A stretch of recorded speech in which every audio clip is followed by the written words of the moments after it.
his holy progeny, who were the best guides for mankind. Respected elders, scholars, brothers and sisters, Assalamu alaikum wa rahmatullah.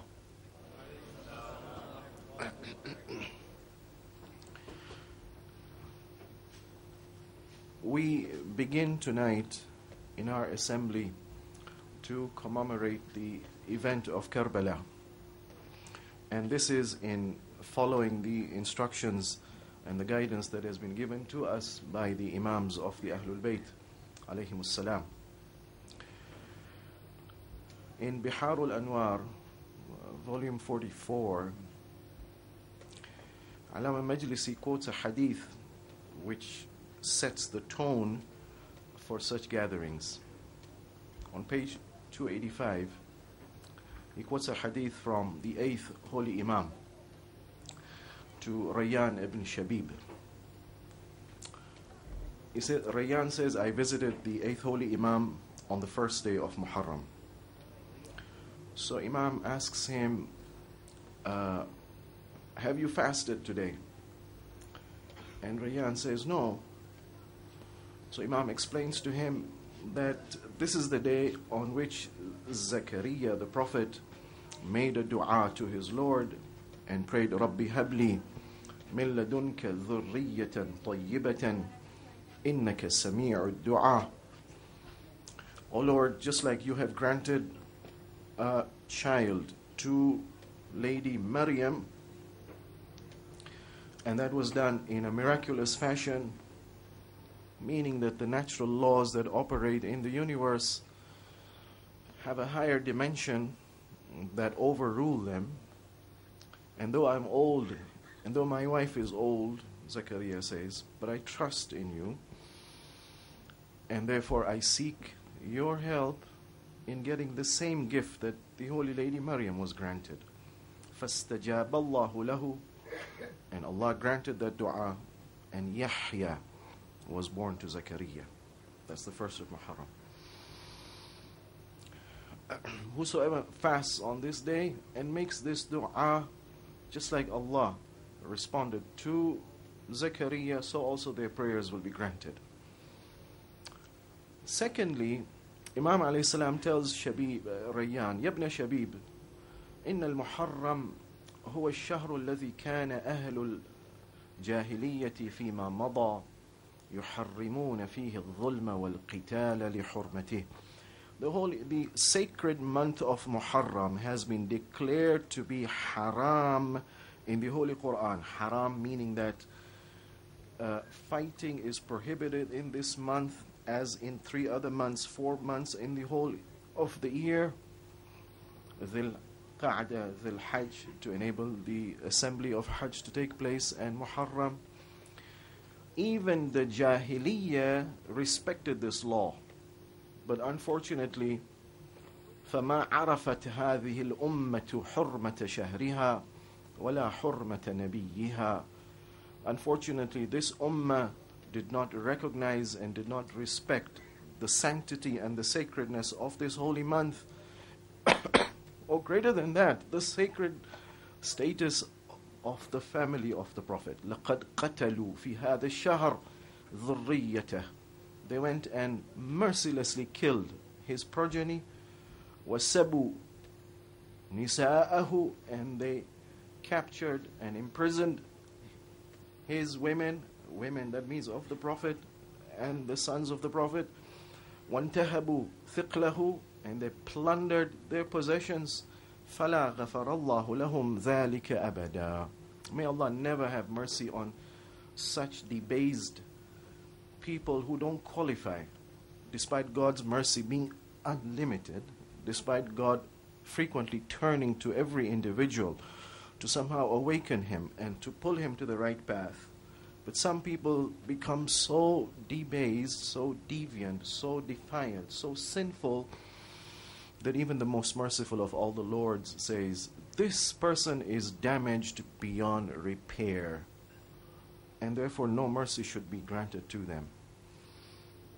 And then Imam alayhi salam explains, Yabna Shabib, in kunta bakiyan li shay'in fabki lil Hussain ibn Ali ibn Abi Talib alayhim as-salam. Ibn Shabib, if you ever weep on anything which is tragic or worthy of weeping for, but the most important event or personality for which you should weep and you must weep, it's Hussain, the son of Ali. Because إِنَّهُ ذُبِحَ كَمَا يُذْبَحُ الْكَبْشِ, he was mercilessly and ruthlessly killed, just like an animal is slaughtered. وقتل معه من أهل بيته 18 رجلا, and 18 members of his family were also butchered. ما لهم في الأرض شبيهون, these were unparalleled, peerless, matchless individuals. And Imam alayhi salam continues, وَلَقَدْ بَكَتِ السَّمَاوَاتُ السَّبْعَ وَالْأَرَضُونَ لِقَتْلِهِ.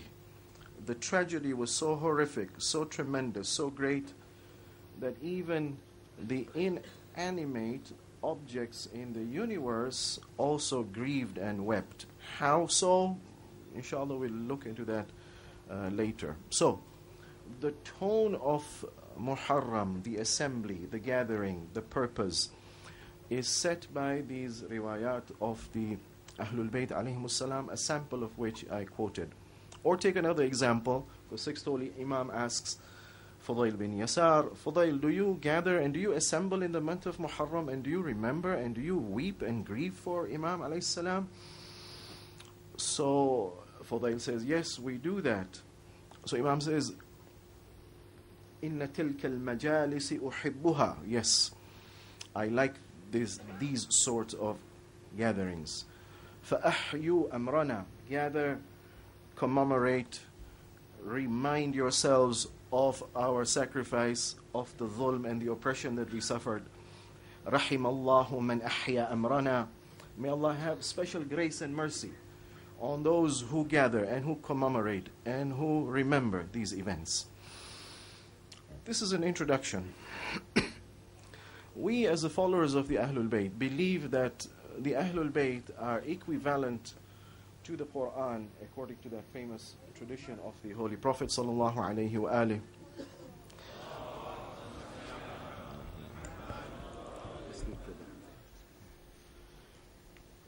The Holy Prophet is reported to have stated in his Hajjatul Wida', when he went from Mecca to Arafah, and then in Mina, and then back in Mecca, and then on his way to Ghadir, and on several other occasions.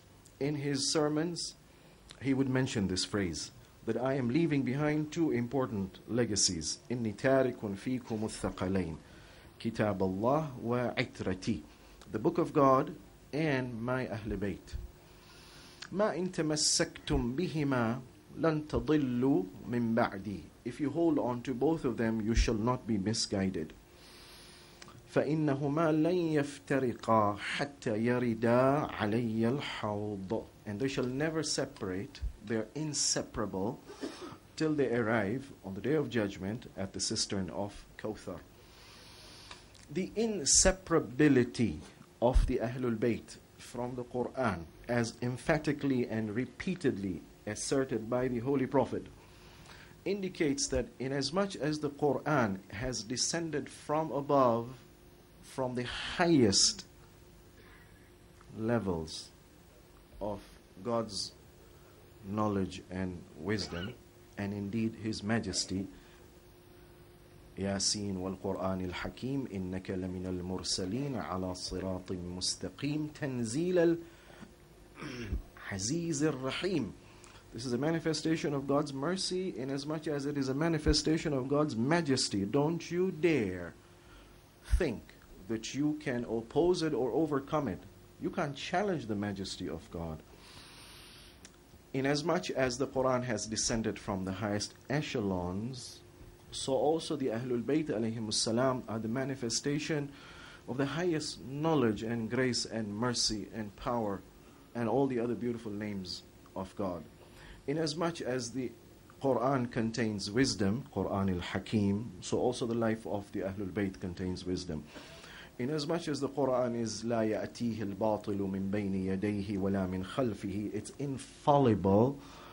There is no error possible because it comes from a solid infinite source of knowledge, so also the Ahlul Bayt alayhimus salam having access to that level of knowledge, their sayings and their teachings and their interpretations and their explanations are also infallible, in as much as their life and their thoughts and their behavior is also infallible, and likewise. So, if we are to appreciate and to understand this ritual of commemoration, of weeping, of mourning, we need to see how the Quran guides us on this. The Ahlul Bayt alayhimus salam have emphasized it. The riwayat about weeping and mourning are tremendous.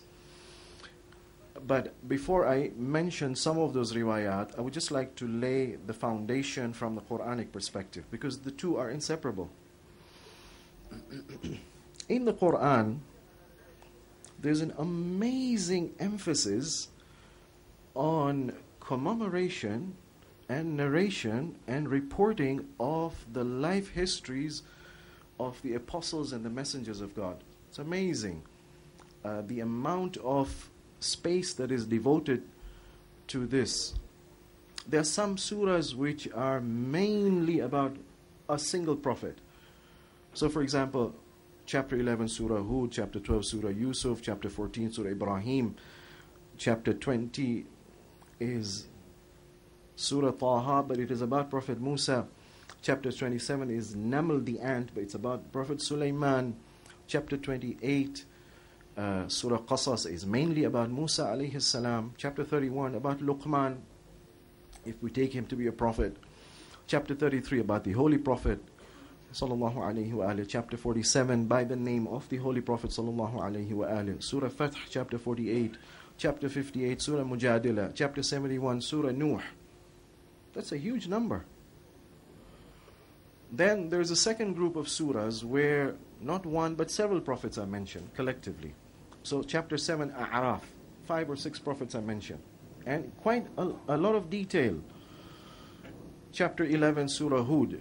Chapter 18 Surah Kahf, Musa alayhi salam Dhul Qarnayn. Chapter 19 Surah Maryam, a few prophets have been mentioned, 4 or 5. Surah Anbiya, chapter 21. Surah Shu'ara, 6 prophets have been mentioned. Chapter 29 Surah Ankabut. Chapter 34 Surah Saba. 38 Sad. 54 Qamar. And 61 Saf. So this is a second group of surahs where several prophets have been mentioned. Indeed, if we were to estimate, roughly, these are not accurate estimates, roughly we could say almost a third of the Quran is devoted to the narration about the prophets. Amazing. That's a huge amount. Question, why? And amongst the prophets, there's one prophet who stands out. Prophet Musa alayhi salam. He's mentioned in 20 different chapters. 136 times. A total of 900 verses from a total of 6,000 something. You're talking almost about a sixth or a seventh of the Quran devoted to Prophet Musa alayhi salam. Amazing. So the big question is, why? In the Quran, there are 4 terminologies which have been used to refer to the narration, the reporting, commemoration about the prophets. 1 is qasas. 2 is naba, important news, important events. 3 is dhikr, wadhkur fil kitabi. And 4, none of these words and verbs are mentioned, but there is an implication that, oh Prophet, recall and remember what happened to the incident of the past prophet. So for example, in Surah Baqarah, chapter 2, ayah 123 onwards, the Prophet is asked to remind himself and the believers about the story of Prophet Ibrahim. Ayah 124, وَإِذِ بِتَلَى, and recall the time when God tested Ibrahim. Ayah 125, وَإِذْ جَعَلْنَا الْبَيْتَ, and remember the time when the house was constructed, the Holy Kaaba. and the purpose of the Kaaba. Ayah 126. وَإِذْ قَالَ إِبْرَاهِيمُ رَبِّ جَعَلْ هَذَا بَلَدًا آمِنًا. O Lord, make this a secure place, bring economic prosperity here, and especially the believers. And finally, وَإِذْ يَرْفَعُ إِبْرَاهِيمُ الْقَوَاعِدَ مِنَ الْبَيْتِ وَإِسْمَاعِيلُ. Notice all these verses, 4 verses, they all begin with وَإِذْ, وَإِذْ, وَإِذْ. And O Prophet, remember the time, remember the time. So the Prophet is being asked to recall the past incidents. So the big question is why? In different surahs of the Quran, different reasons have been mentioned. I would like to suggest that inasmuch as the Ahlul Bayt are equivalent to the Quran, and inasmuch as we are to take guidance from the Quran, we need to understand the purpose for which the Quran emphasizes the narration of all these events, and the same goals then we should aspire for and seek in the commemoration of the equivalent of the Quran. Otherwise, we will be assembling here, but then we don't gain the purpose for which the Ahlul Bayt alayhimus salam have instructed and ordered us to hold such assemblies. So for example, 4 reasons have been mentioned in Surah Hud, chapter 11, ayah number 120. After the completion of the narration of the story of several prophets, Allah concludes by saying, وَكُلًّا نَقُصُّ عَلَيْكَ مِنْ أَنْبَاءِ الرُّسُلِ.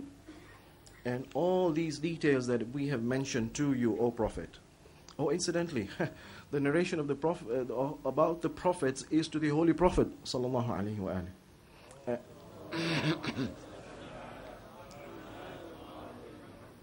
Meaning that even the Prophet needed to hear about the past prophets. So what about you and me? We have narrated the incident of the prophets. Ma nuthabbitu bihi fu'adak, so that we may strengthen your heart. O Prophet, you are in Mecca. You are a minority. The powers that be oppose you, challenge you, persecute you. In fact, mobilize all their resources to thwart your message to spread. It's difficult, it's painful. The insults, the humiliation, the allegations they make against you, the physical torture and the torment that your followers are suffering, it's difficult to sustain. Maybe for a short period of time you may get the strength, but over a long period of time, well, you need some consolation, you need some confidence building, you need some strengthening. O Prophet, what's happening to you is not unique. It's been happening to all the prophets who came before you. There's something in the nature of man, given the freedom, he falls, he fails, and he opposes the truth. But you persevere, and you'll succeed. مَا نُثَبِّتْ بِهِ فُؤَادَكَ. Number 1. So basically, the stories of the Prophet have been narrated in the Quran not as a time pass, not for amusement, not for entertainment, not for humor. Well, they've got a very serious purpose. And that is to strengthen those on the right path in their confrontation with the challenges that they face from the evil powers. And therefore, all the stories that we listen to and all the events that we hear about, we should see how we can strengthen our hearts by listening to the story. 1. 2. The ayah continues to say, وَجَاءَكَ فِي هَذِهِ الْحَقِّ. And what has come to you in the narration of these stories of the past prophets of what is true. These are not imaginary, made-up stories, legends, myths, just to pacify you and to strengthen you on a false basis. No. They're based on fundamental truths which govern the universe, which have shown success in the past, and you follow them, you will also succeed. Number 2. And number 3, the third purpose of narration, وَمَوْعِظَةٌ وَذِكْرَى لِلْمُؤْمِنِينَ. And it is an admonishment and an advice and a reminder for the believers. Maw'idah is something which touches my heart. which softens my heart, which makes me more responsive to the truth, which makes me fearful of my fate if I don't prepare for it. That's maw'izah. And the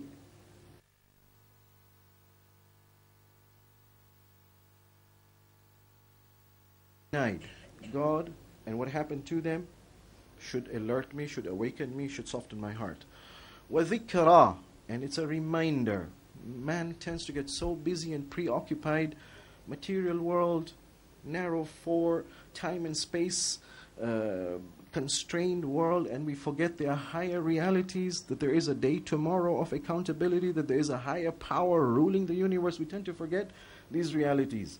It's on occasions when that true power manifests and shows itself, as in the stories of the Prophet. Allah's power is there every time, but the recipients are not ready to receive it and show it and manifest it. So we need to remind ourselves that there is a higher power and there's a higher purpose with dhikra.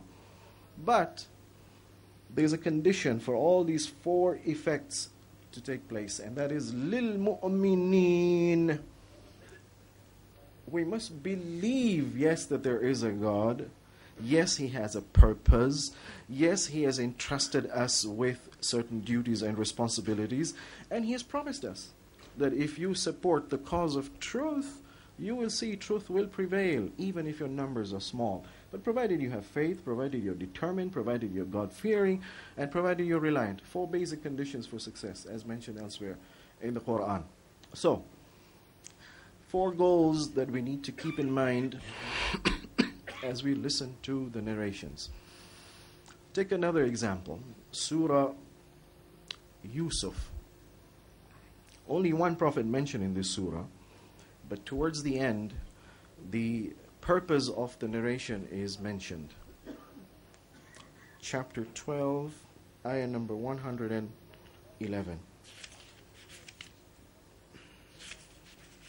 That لَقَدْ كَانَ فِي قَصَصِهِمْ عِبْرَةٌ لِأُولِي الْأَلْبَابِ. In their narration, there, meaning the Prophet's narration, Prophet Yusuf and Yaqub and the brothers and what happened, or no, not only Yusuf and Yaqub, but even other prophets. لَقَدْ كَانَ فِي قَصَصِهِمْ عِبْرَةٌ. There is a moral, there is a lesson, there is a way to change. Ibrah is derived from the word abara, which means to cross. For those of you who have been to Dubai, the creek that separates Deira and Bar Dubai, there's a boat that ferries across the creek. I don't know recently, but in the past, when you came near the creek, those sailors would shout, "Abra, abra, abra."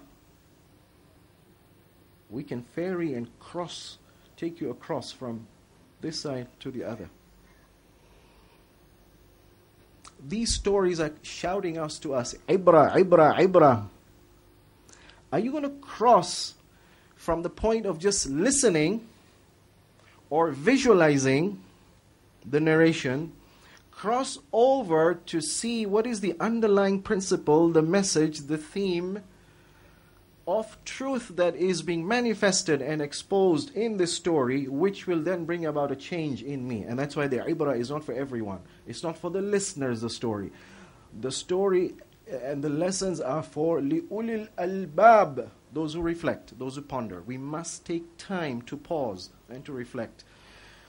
The narrations, therefore, need for us to develop a reflective approach, number one. Two, these stories are not only for reflection, but for penetration. مَا كَانَ حَدِيثًا يُفْتَرَى. This is not a myth or a legend or an imaginary story, a fabrication of the Prophet's mind. A story just to amuse and to entertain. No. These are based on fundamental truths. And therefore, inasmuch as you have an inner hunger, bodily hunger, let's say, for food, and you yearn for it, and you only get satiated when you eat the appropriate food, so also your soul and spirit hungers for the truth. When you listen to these stories from this perspective, Your inner yearning for truth is sated and satiated, and your thirst is quenched. ما كان حديثا يفترى ولكن تصديق الذي بين يديه. It's a confirmation of whatever was sent to you, before you, O Prophet, all the messages that were sent right from the beginning. There are certain common messages that Allah has been sending right from the beginning of time. In Surah Nahl, chapter 16, ayah 36, Allah says, وَلَقَدْ بَعَثْنَا فِي كُلِّ أُمَّةٍ رَسُولًا أَنِ اعْبُدُوا اللَّهَ وَاجْتَنِبُوا الطَّاغُوتَ. There's one common message that was sent to all people, to all prophets sent to all communities. We don't need to know the names of all those prophets. But there's not a single community which has been created by God in any part of the earth. Most of the prophets mentioned in the Quran are from the Middle Eastern region. We don't have prophets being mentioned in the Quran from China or India or Africa or North America or South America. But doesn't matter. Doesn't matter. The important thing is all communities had a prophet. All these prophets were given a common message. Then there were certain specific messages depending on specific problems of that community. And the common message sent to all communities was, you must devote and dedicate all the energies given to you for the one true Lord, to please Him, to serve Him, not to serve your own desires, not to serve the devil, not to serve the dictators. Serve the true Lord. وَاجْتَنِبُوا الطَّاغُوتَ. So, O Prophet, we've sent these narrations in the Quran, which are confirmation of the messages that were sent before you. وَتَفْصِيلَ كُلِّ شَيْءٍ. And there is an explanation of all things meaning all things necessary for the guidance of human beings, because the Quran basically is for the purpose of guidance. And finally, وَهُدًى وَرَحْمَةً لِقَوْمٍ يُؤْمِنُونَ. And it is a means of guidance, pure guidance, not tainted, not polluted, not with any interpretations, not with additions or subtractions. Pure guidance from the highest source. وَرَحْمَةً. Once you take that guidance, then you qualify to deserve to receive the special grace and mercy of God.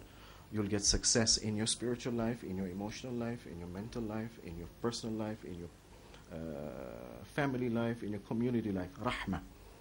But the condition is لِقَوْمٍ يُؤْمِنُونَ. So these are two verses as an example of the purpose of commemoration and narration of the stories of the past prophets. Let me give you a third ayah, which is a reminder that in case you do not approach these stories and these narrations with this reflective, perceptive, moral lesson seeking approach, confirming the messages of the past, to enlighten your heart, to educate yourself, to edify your personality, to encourage and boost your confidence in the confrontation with evil, to alert yourself about, in case if you fail, then there is a mortal danger that faces your community and in fact the whole life on earth. In Surah Taha, chapter 20, ayah number 99 onwards, Allah issues a warning. Excuse me.